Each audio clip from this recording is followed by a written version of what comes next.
Hello, everyone. Welcome to Stuffs 365. I'm Sarah Muirhead.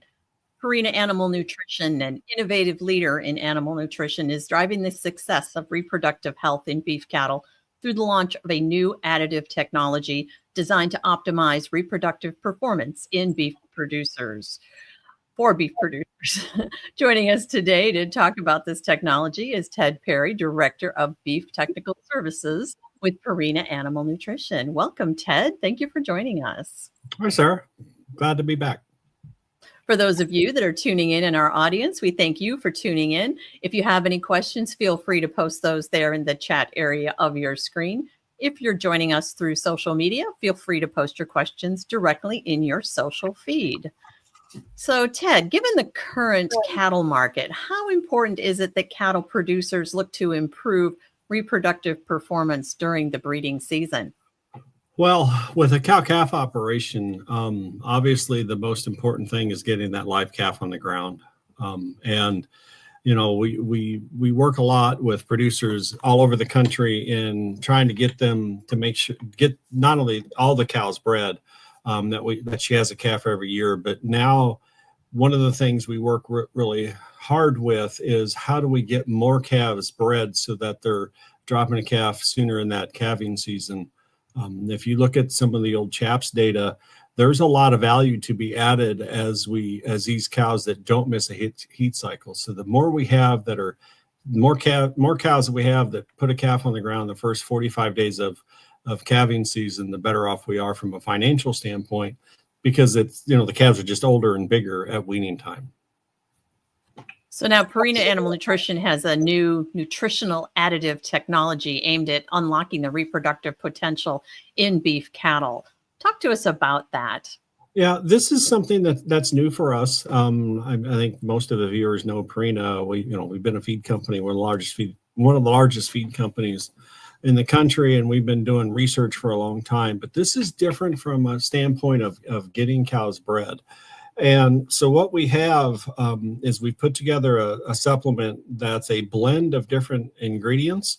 And the whole idea is to increase the energy getting to the cow, and also to help with reproduction and give.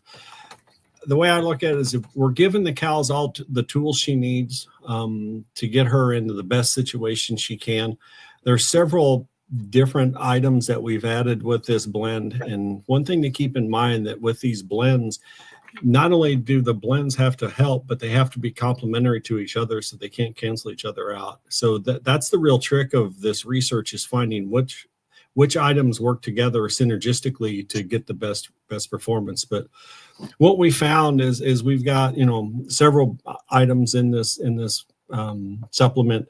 There's a yeast component to help, increase the rumen health and efficiency and to get the most we can out of that. We're also using some of the Zenpro's ProPath, which is their newest organic line, which is getting a little more efficiency in there. And then finally, we've got some phytogenic compounds that are helping to reduce the oxidative stresses that happen in everyday life. And all of those working synergistically, hopefully we'll get more energy and better heats, more cattle cycling, and stronger heats, and better reproductive success when we do that. So I believe the new technology is called CX8. Yes. Is that correct? Yep. And pretty fancy. The way we got to that, it's basically improving conception. And there's 8 different compounds that we just talked about, but there's 8 different compounds in there. So that's where the term CX8 came from. So that way we can remember it from a tech side as to what we're talking about. There you go. So what's your advice to cattle producers who might be interested in using CX8? When should they use it? What levels? How do you walk them through that?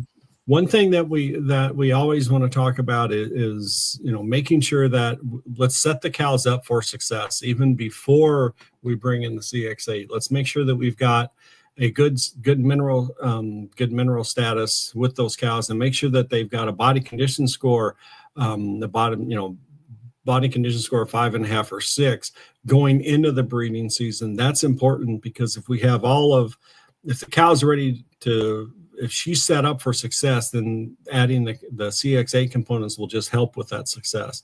But what we recommend, and on all of our data, which we're showing some good success with, is starting 30 days before the breeding season, and then you're going to feed it for 90 days afterwards. Because one of the things that we're helping with on that situation is not only getting cows bred, but we think we're helping reduce the early embryo death loss. And that's why we want to feed it for 90 days after the breeding season starts.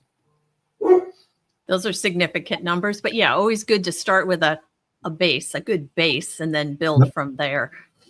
So what type of economic return can producers expect? I'm sure there's a lot of variation, but do you just have some generalizations? Yeah, that's really hard to pinpoint. But when we started the product, research, our target audience were purebred operations that are doing embryo transfer, AI work, and things like that, which every pregnancy is worth thousands and thousands of dollars. But one thing that we found since we started doing the research, we've got commercial operations, because they're coming back to us and saying, hey, we need this because, every calf that we put on the ground is worth $2,000, $2,500. And what they're really looking for is increasing that up. So, and getting the calves on the ground earlier in that breeding season. So everybody kind of has a different economic threshold for that. But the bottom line is, when we look at the calf prices we have today, which are, we've never seen before, this is the time for operations to try different components to see if we can get more value out of those calves and get more calves on the ground sooner. This is an excellent product for them to try, and let's see if it fits in their operation. What final thoughts, key takeaways do you want to leave our audience with here today? Well, one of the things that we, that we always think about with the cow-calf operation is, the importance of getting that live calf on the ground, and not only that, but also getting her rebred early in the season. And this product is designed just for that. Like I said, it's a brand new research. We haven't done a lot of reproductive research at Purina before, and this has been a long time coming, but I think we've got something that producers can really help themselves with. There's several different ways that they can feed it. We have a 1 pound a day supplement. So if we're hand feeding the cows every day, or we're feeding them in a TR situation, that's where the 1 pound a day. And then we have it in 2 of our cooked molasses tubs. We've got one in the ProCycle, which is a mineral tub. The ProCycle tub was designed for breeding programs, so we've got it in that cooked tub product.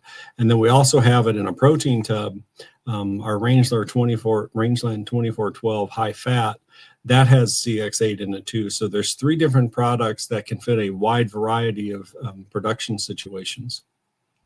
So talk to their Purina rep if they've got any questions or want more information. Would that be the best advice?